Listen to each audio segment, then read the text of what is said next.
All right, this next panel has maybe the highest concentration of insanity here at the convention this weekend. You guys like that? All right, well good. Then help me welcome to the stage Mr. Drew Powell.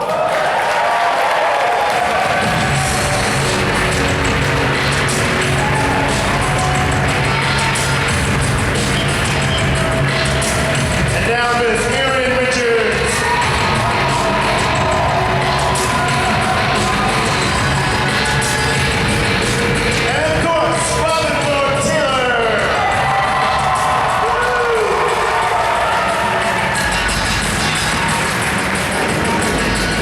What's up? Yeah, Chicago! So typically we have all of the Gothamites up here, but we split it up good guys, bad guys. I heard that you were kind of disappointed in that. Yeah, man, the thing is we actually like each other. We want to spend as much time together as possible. You know, we all share a hotel room. That's true. That's not true. Do you end in the same big giant bed? Do you guys balance each other out? What? We balance each other out. Yeah, totally. I mean, yeah, it's amazing. Like, when I was talking to Ben, who's, you know, we all know Ben, he's amazing. He's been in several shows, and he's been working for a long time. And when I first got a job, I said to him, because this is my first, like, series regular, you know, gig, and I was like, because we were all at his house, he was having a barbecue, and I was like looking around, and I said to him, like, is this normal? Like, everyone's like talking and like connecting and hanging out. He was like, no. He was like, let me tell you right now, from personal experience, this is not normal. So yeah, we're just so blessed. We actually really do have genuine affection for each other. We enjoy it. We, at most opportunities when we can, we hang out. Yeah, it's crazy. We see each other all the time. We do karaoke together. Yes. No SHIT.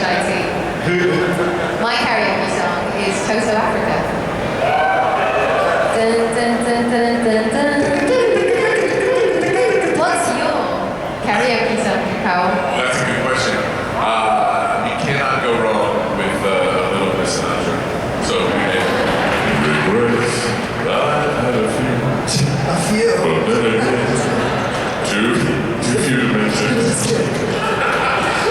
You know me so well. Sure. A Whole New World, which I just found out. Because it's a duet, so like I share, I don't like, you know, half the pressure. Let's do it. Yeah. Although Corey Michael Smith can slaughter Thunder Rolls, Garth Brooks. If you ever see him in person, you gotta ask him for it. It's amazing. Anyway, sorry. Drew, you have a beautiful voice. I mean, I already thought that before I found out you were a musician. Well, that's very kind of you. What are you doing later? Yeah, no, I love it. I started singing in my living room, and then second grade talent show, I sang Grandma's to the Bed, John Denver, and it was all over after that. Do you really believe Karate Kid's the best movie ever? You really did your homework.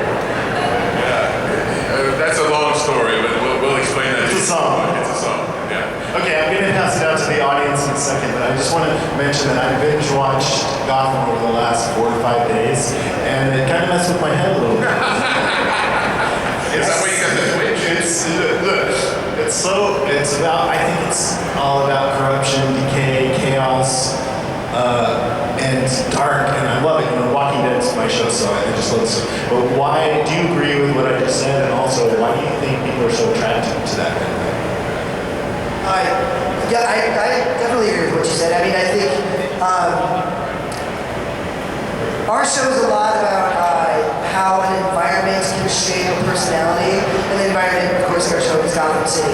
We're all, you know, all of our characters are, you know, touched deeply by this place that we live, and it shapes who we eventually become as these iconic characters in the Batman canon. And I think, you know, I think it speaks to people in many ways, and I would say, like, the first one that comes to mind is, like, you know, we all turn on the news, there's a lot of uncertainty, we don't know where things are going, and we feel like, at least I do, when I watch Donald Trump, I feel like the world is spinning out of control, and I don't know what the freak is going on. And I went to school, I'm a totally sidebar, I'm getting off the subject, but I went to school in Chicago, and I've, you know, been coming here my entire life. It's a very, very close to my heart. And I never felt more hometown pride than seeing the protesters kick that son of a bitch out of the theater.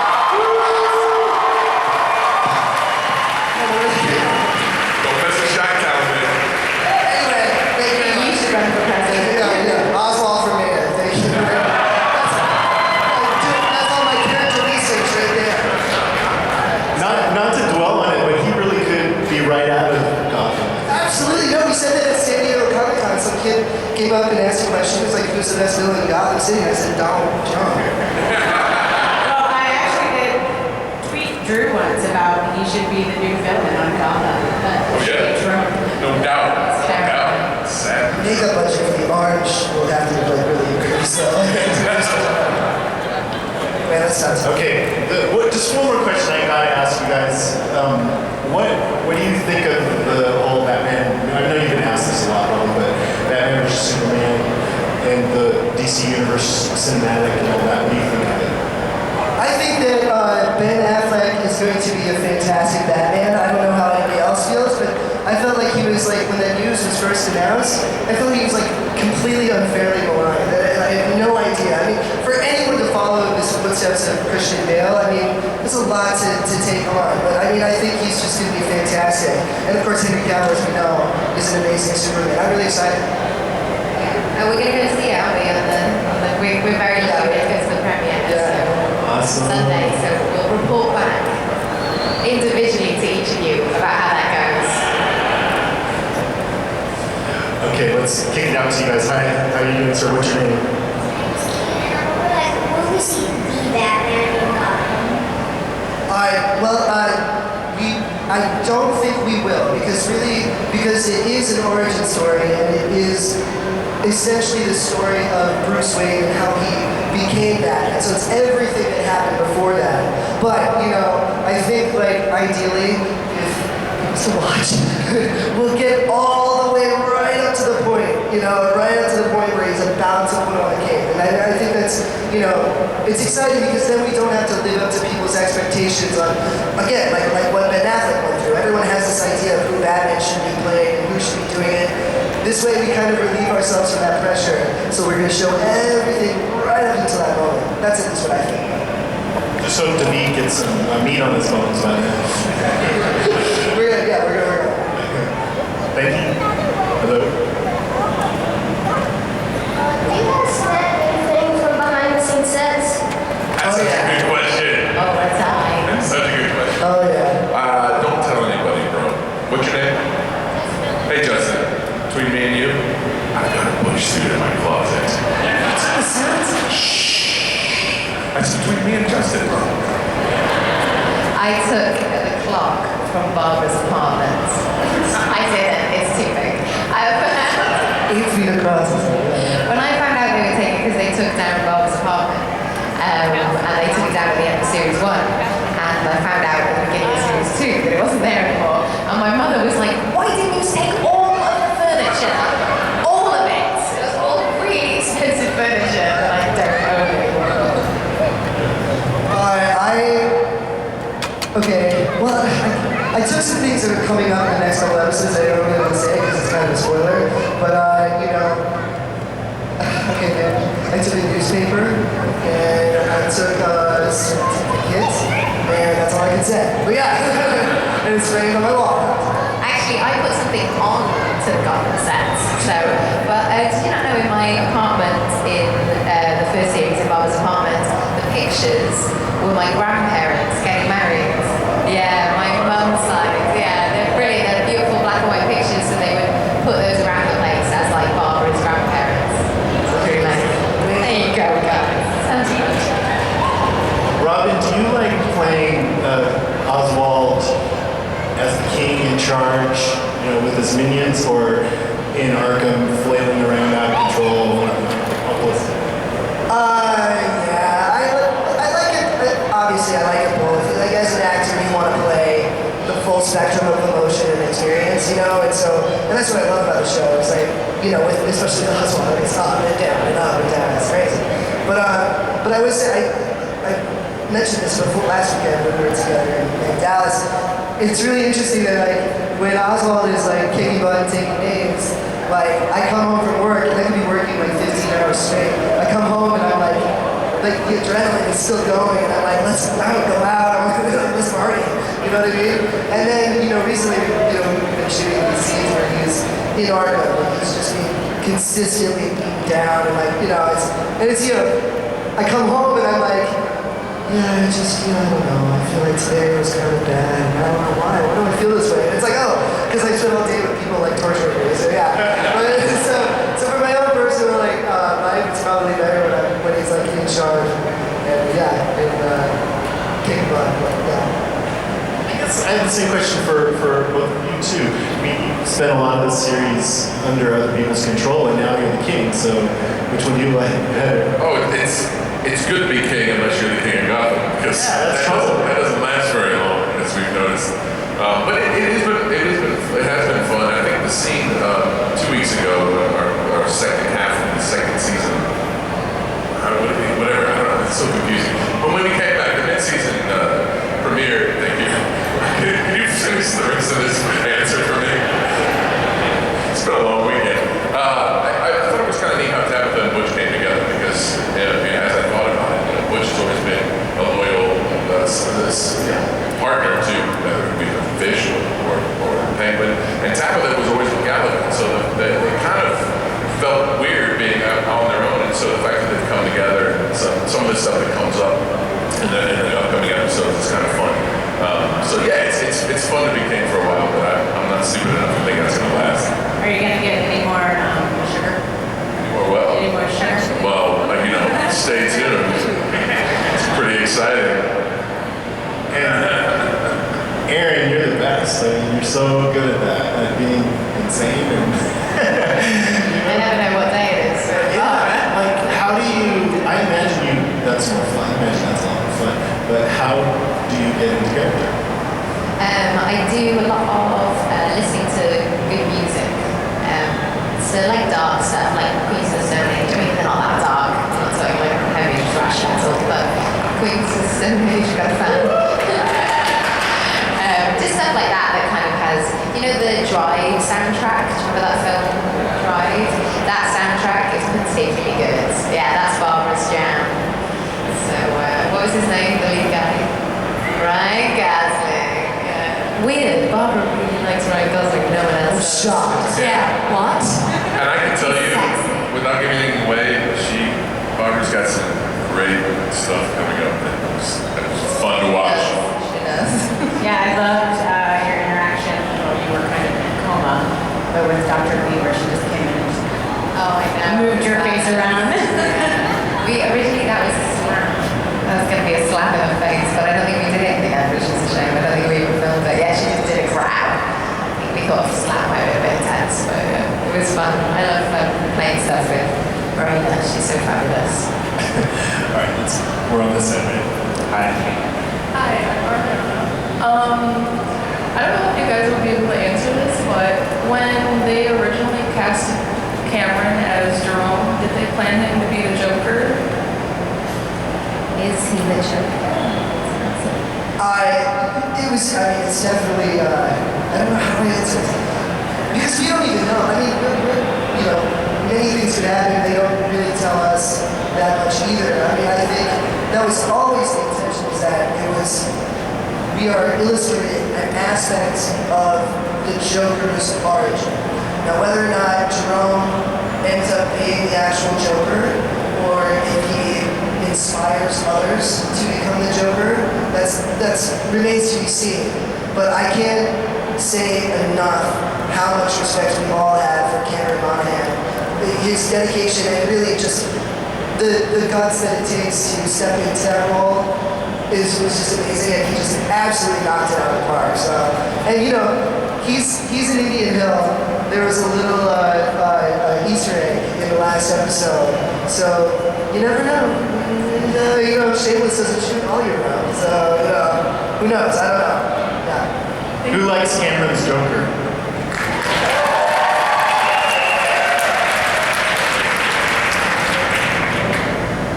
Hey guys, I love the show, and Queens of the Stone Age is one of my favorite bands ever. Yeah.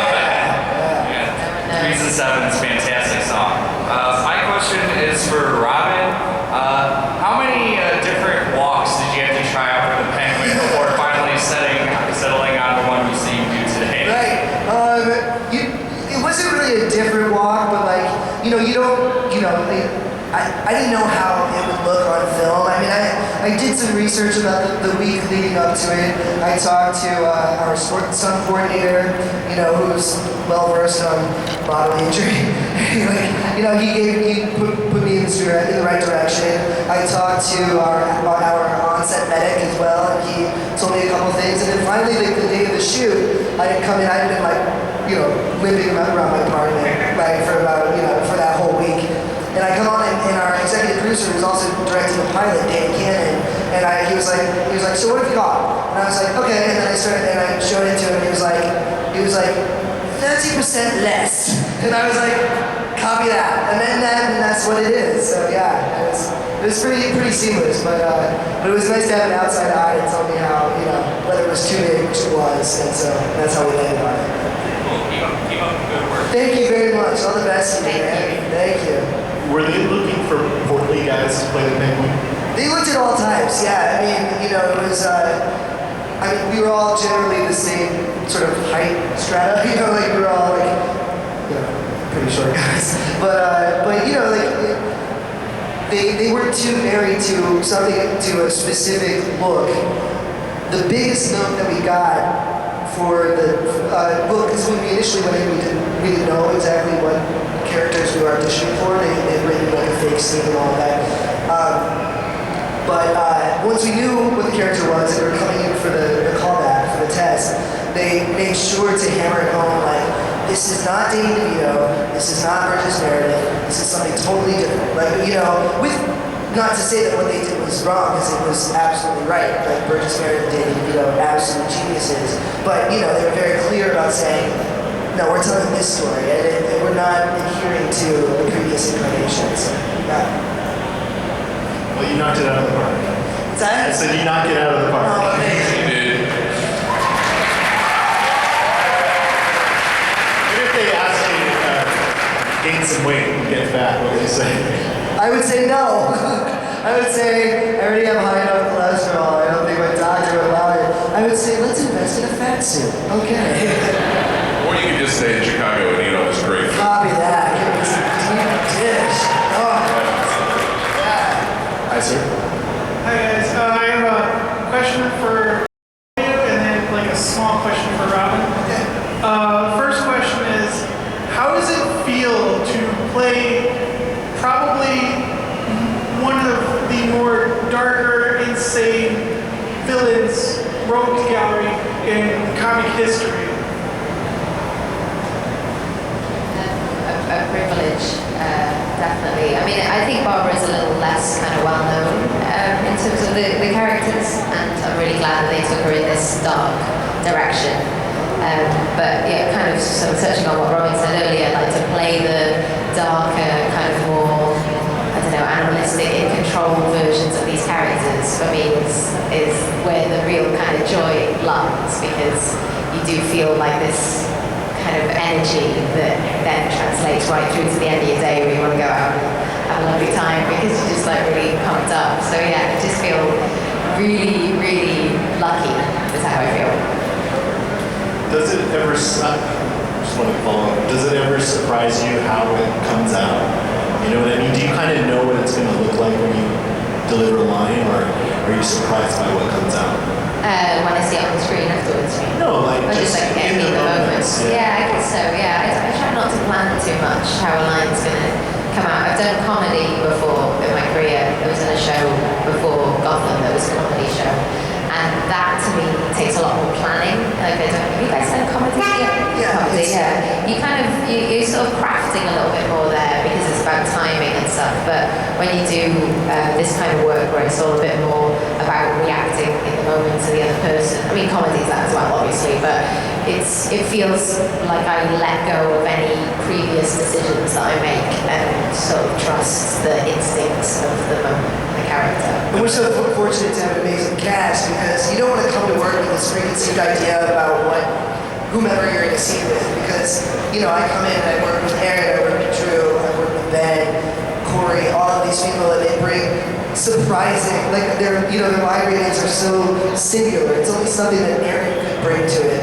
And I would be doing a huge disservice if I came in being like, I know exactly what I'm going to say, because I want Erin to surprise me, because then my performance is based off what she just said, and what Drew just said, and all, Those are magic moments when you kind of have them numerous times throughout the series where there's just a little moment of magic where like, oh yeah, that's what that scene is. And usually we start being able to read through it and we kind of work it, and by the time, oftentimes if we're doing it right, we get to a place where it's like, that's the one, that's where it feels right. And it's great when it's not, like you say, pre-planned, or we have preconceived notions that we let it kind of live in the moment. And that happens a lot on the show. Yeah, so we're really lucky to have some amazing directors that kind of aid that as well. And we had this fantastic woman director called Larissa on the last thing me and Drew did together, and she just came in and she looked at the scene and she was like, oh, I think we should do it like this, which was totally different to how I'd imagined it happening, and it just worked, so it's really special when that happens. To bring back to your question, again, what Erin said, an absolute privilege to be able to show, these characters have been around for so long, 75, 6 years, to be able to show parts of them that people don't necessarily know unless they delve into the comic books, which, isn't the majority of the audience. It's just an absolute dream. And then also the pressure was off because, again, we're showing Penguin, in my case, at a point in his life that, was never explored by Burgess Meredith or Danny DeVito. So it's like we can all put our own personal spins on this, iconic character. Looks like you have a little surprise. If I could make an announcement, because I know this is like the villains panel. I'm Laura with Walker Summer Con and Heroes and Villains Con. So anyway, I want to say something because I love Gotham, and this show has turned me into a fan of the villains because I am Team Penguin. I love my crazy ex-girlfriend, and then this guy. His demeanor is so bad and so mean, but honestly, he's very sweet. And because he's so sweet, now did you have a birthday recently? In January. We missed celebrating his birthday because we had a little snowstorm on the East Coast. So what we're going to do is you all get the opportunity to celebrate Drew's birthday with us today. So we got a special little surprise for you, and we want all of you to sing happy birthday to Drew. You're making it really hard for me to be me. Happy birthday to Drew. Happy birthday, dear Drew. Happy birthday to you. Yes. Thanks, you guys. Yes. Oh, yeah.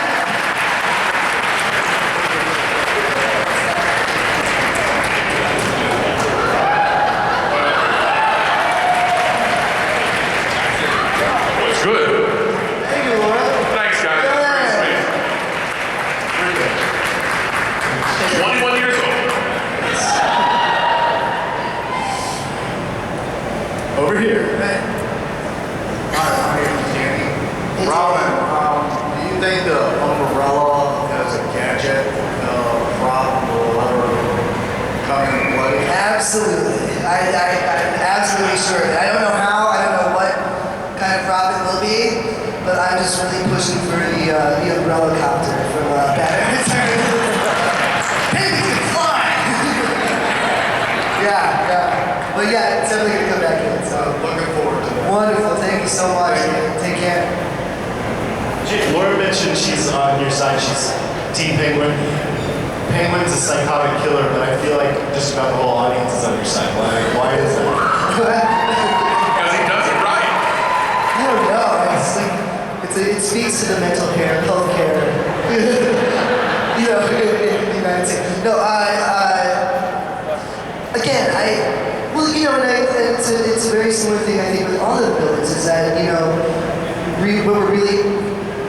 what our showrunner, Bruno Halloran, the creator of the show, fundamentally understands is that evil isn't interesting unless you see part of the other side. In the sense that if you can't sympathize a little bit, it doesn't have the resonance as it would, if you're seeing a character do something, but yet you understand what drove them to that point of doing it, it gets a little scary because then you're like, oh man, like if my life went down this crazy path, who's to say that I wouldn't make the same decision? Even though it's a horrible decision. I mean, I think, obviously we would never do those things, but like, just even the idea of it, I think is chilling and it's also very compelling. And so, yeah, that's what I'm saying. I felt most sympathetic during the death scene with his mom. It's so sad. I was, well, and the other thing too is that anytime a character dies in the show, I think it's sad for all of us because you're saying goodbye to a beloved coworker, and so, yeah, so it's like when Carol died, I mean, in the show, it was, it was incredibly moving because I just, then I don't get to see her, and I don't, see her as much. I mean, obviously we're still in touch, we see each other occasionally, but it's not the same. It's poignant, it's sad. She's awesome. She's amazing. I remember her from Taxi, where she started dating DeVito. Yeah, and also she's, I put this on Instagram some months ago, but we know that, you guys know that, so Paul Rubens plays my father in the second half of this season, and he's coming in not this week, but the week after. And Carol was his date to the premiere of Batman Returns in 1992, which is amazing. And so yeah, and they're best friends, and they've been friends forever. So yeah, it's really weird, like intertwining of relationships behind the scenes. You make me incredibly jealous of people's lineage. I mean, Paul Rubens is a dad. Carol Kane. I know, right? Good stuff. And then who the hell am I? It's crazy. I think we're over here. Hi. Questions for Robin. Since you've already brought up Meredith Burgess and Danny DeVito, did you watch any of their performances and take any kind of part of their Penguin characters into your own? I grew up, the Adam West series was every day after Scooby-Doo. So as a child, I burned through the entire thing. And so that's always been part of my life. Burgess Meredith's, his characterization has always been in there. And the same with Batman Returns. I mean, that came out right at the time that I was obsessed. And so I can see that movie. That was when you guys know, like, when you're younger, you can just watch the same movie 4,000 times over and over. And God bless him, next movie just keep playing over and over Batman Returns. So yeah. Still do that. What's that? Still do that. Oh, you still do that? Yeah, me too. Absolutely. I did that with The Simpsons, actually. The first hit season. Anyway, Danny DeVito's performance has always been in my head. But in terms of, I didn't take anything specific except for one thing, and that was the way they were both so easily able to find the lightness along with the darkness. Like, my acting teacher she used to always say, never make heavy weather, because it becomes uninteresting after a while. You need to find the balance to keep a performance dynamic and compelling, like I said before. So they always did that so effortlessly. So when I went back, I was like, that's the one thing that I want to, at any time I can, incorporate into this character. So, yeah. Thank you. Thank you. This show's so compartmentalized as far as who does scenes with who. Do you guys wish there was more integration? Yes, absolutely. Yeah, I've only had, we've had maybe 3 scenes together, and that's unfortunate. And then I rarely work with, I think I've been in the same room as David on set maybe once, and the same with Sean too. They're not very good. Sean and David, lame. Over the top. Here. Yeah. I have a question. I think realistically, don't you think Bruce Wayne in the show is like so cool and so badass already that he would realistically just take you all down already? I mean, seriously, you have an umbrella. You're just crazy. You have a drill / hammer that just changes like every episode. I mean, seriously, are we actually doing this? I mean, I think it's just stupid. I think it's just stupid writing. So what do you say? Security. What do you say to that? Security. We have an infiltrator. The hero in one sense.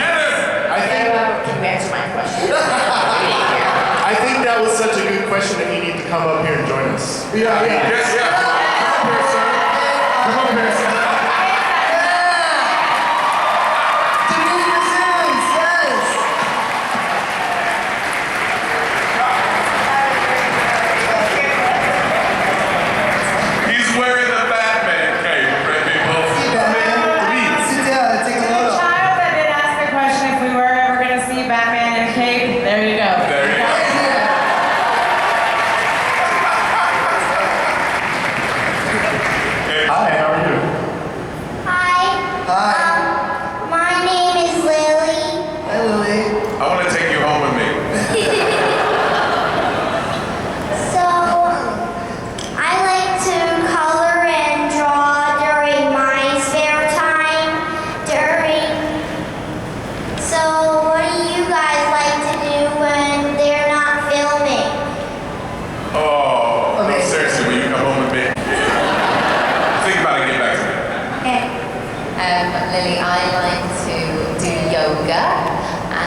do pottery. I got into pottery recently, which has been very calming. It's centering, yeah. Yeah. I love your costume, by the way, Lily. It's awesome. It's amazing. I would say what I like to do in my spare time, we're really lucky. We live in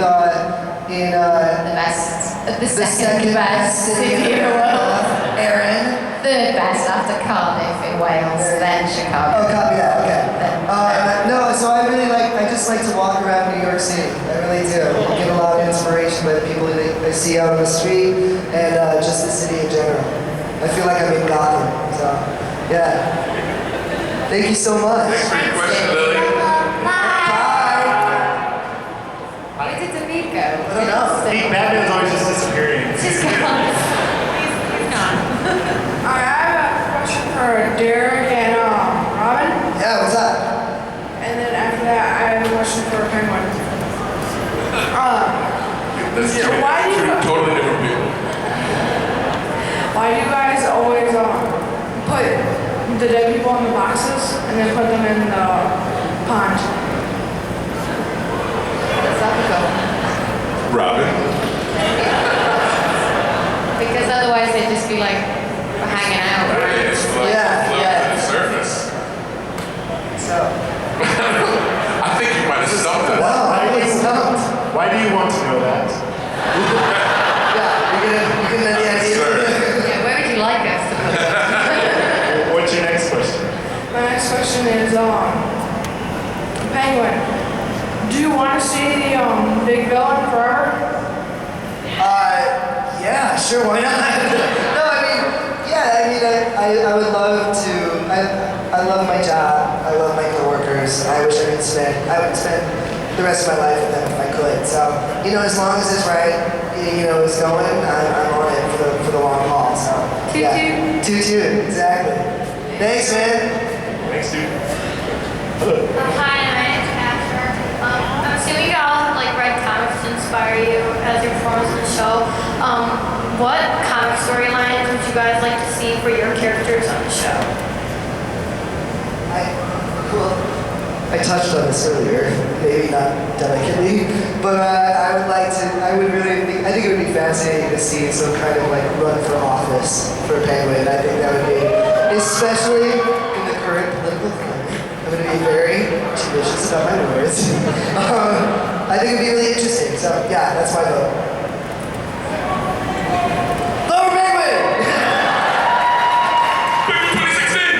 Maybe I'll run against you. Yeah. So great. I'll be Hillary. You can be I'll be the dump truck. I can tell you that being one of the few characters that is new to the series, it's a little bit different because there isn't a history of Butch Guillotine before the pilot of the show.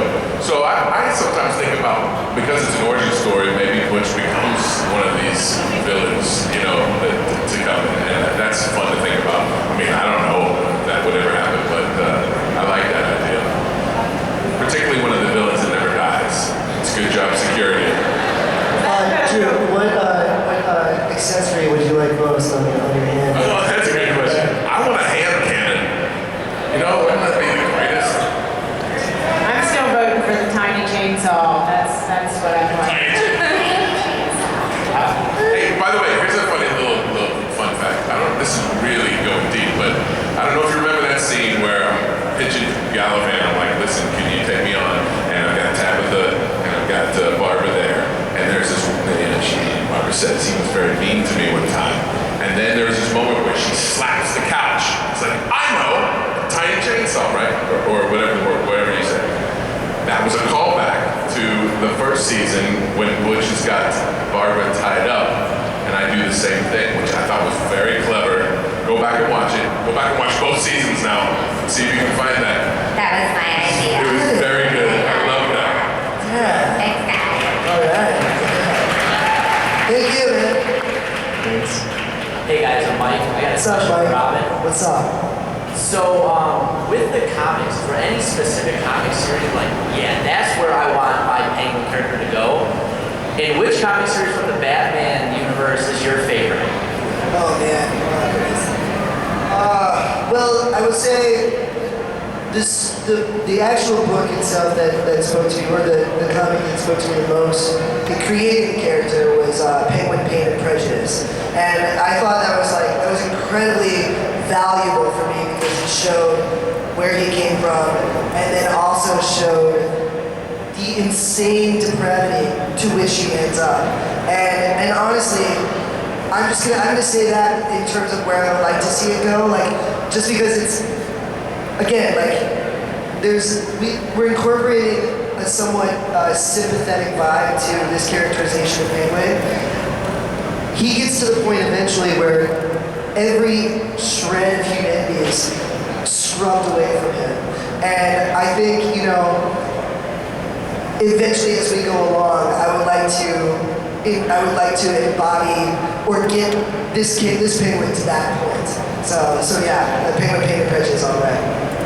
Okay, awesome. That's one of my favorites too. Yes, awesome, man. Great. Thank you so much. What is your favorite episode out of all the episodes of Gotham? Which one was your favorite? One of my favorites was the scene with Butch and Saviano, where he has to decide if he's going to stick with Fish or if he's going to go with his buddy. And the reason I like that, I thought the writers did a great job on that, where he has this kind of crazy monologue about stealing meats, and then he gave Saviano all the cheap cuts, and it's this kind of weird, even when I was reading it, what is this about? And then he shoots him in the face. And so it was just this great, like, Goodfellas gangstery moment that was a lot of fun to play. And I love how they put the old doo-wop song, on the end of that. It was just, that was just a fun scene to do. And when we shot that, it was like we were losing the light. It was like the last scene. We're like, we can't get in. Let's do it, last one. And then we do the thing, and I get in the car, and slowly, this pressure. I'm trying to steer the car on this little tiny dock in the Navy Yards, and we got it in the end. So it was a real victory. So I love that scene. I really like the end of the first series with Milo and speaking of the ogre. When he when he was helping her turn, I think it was episode 21, I think that one was, when he was sort of turning her and turning Barbara, and there's a scene where I wake up just after he's drugged me, and I wake up in his arms, and it's like the moment that she's kind of become his, and it's sort of allowing the mind control thing to work, and it was just really beautiful because it was just like the two of us, and it was really emotional, and I felt like so close to him and also so kind of scared of him at the same time as Barbara, and I just really loved working with Milo as well, so yeah, that was for me. I'm gonna be a little vague, but my favorite episode I haven't seen it yet is episode 16 from this season, and that's all I'm gonna say. So watch it. Is there anything that you guys want to say to the audience before we wrap? We love you guys. Yeah.